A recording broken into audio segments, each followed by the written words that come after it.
You think you're okay until one unexpected bill hits and suddenly everything unravels. It's not just about money, it's about control, safety, dignity, and the terrifying realization that the life you've built might be one fragile moment away from collapse. Most people believe resilience is about hustle, about earning more, about staying motivated. But financial resilience, that's different. It's invisible until it's not. You don't notice its absence until you're forced to. And when that moment comes, the shame hits harder than the crisis. It starts small. You ignore the sinking feeling when you swipe your card and silently hope it won't decline. You postpone the dentist. You convince yourself the noise in your car can wait. You silence every warning sign because acknowledging it means admitting you're vulnerable. But the real danger isn't the money you don't have. It's the story you start telling yourself because of it. You begin to believe you're reckless, irresponsible, behind, and that belief becomes a cage. No one teaches you how to handle the emotional weight of financial fragility. They teach you how to budget, how to save, how to invest, but not how to cope with the fear that one mistake could make everything fall apart. So you pretend you're fine. You keep showing up, keep smiling, keep saying, "I've got this," when deep down, you're terrified you don't. But resilience starts somewhere else entirely. It begins the moment you stop lying to yourself. The moment you stop saying, "I'll fix this later," and start asking, "What's really going on?" It's not about how much you make. It's about how prepared you are to face life when it doesn't care how hard you've worked. Financial resilience isn't about being rich. It's about being ready. Ready when the car breaks down the day before rent is due. Ready when your job makes cuts and your name is on the list. Ready when your parent gets sick and needs help and you realize there's no one else. It's about knowing that life will come for you eventually and having enough internal and external stability to face it without crumbling. But here's the part no one tells you. Most people don't avoid financial chaos because they're disciplined. They avoid it because they're lucky. A stable job, no medical emergencies, a parent who bailed them out once. And that luck gets mistaken for wisdom. So when your luck runs out, you assume it must be your fault. But it's not your fault.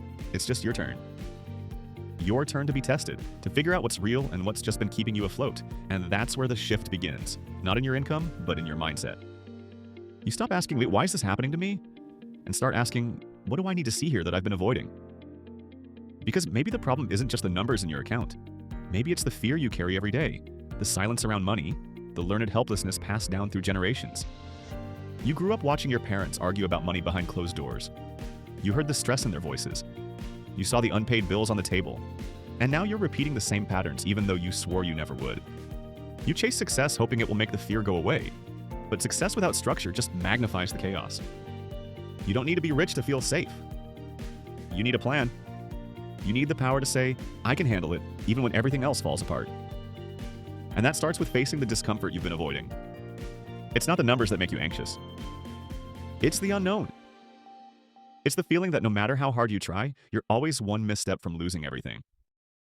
And that belief doesn't come from your current situation. It comes from years of watching instability get normalized. So now you overcompensate. You work harder, longer. You hoard or you avoid. You swing between hyper-control and total shutdown. Because part of you still believes the next crisis is just around the corner. But here's the truth. You're not broken. You're scared. And that fear is not weakness. It's a signal. It's telling you it's time to build the foundation you never had. Not flashy. Not perfect. Just strong enough to hold you when things get hard. Maybe that means starting a tiny emergency fund, even if it's only $5 at a time. Maybe it's tracking your spending for the first time without shame.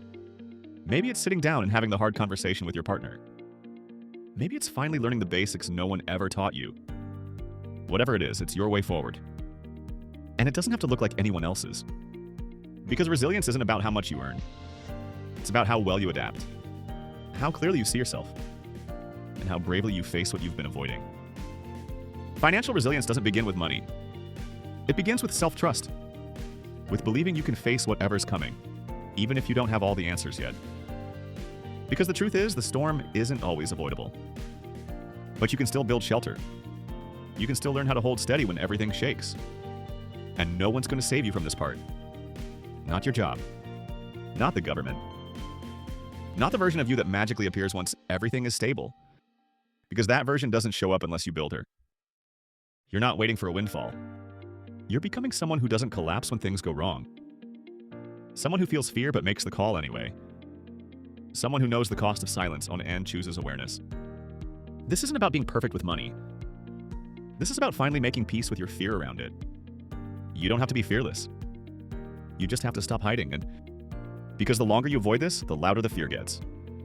And eventually it won't just whisper, it'll take over your life. But if you face it now, just one step at a time, something changes. You stop living in reaction. You start moving with intention. You begin to feel prepared, not just lucky.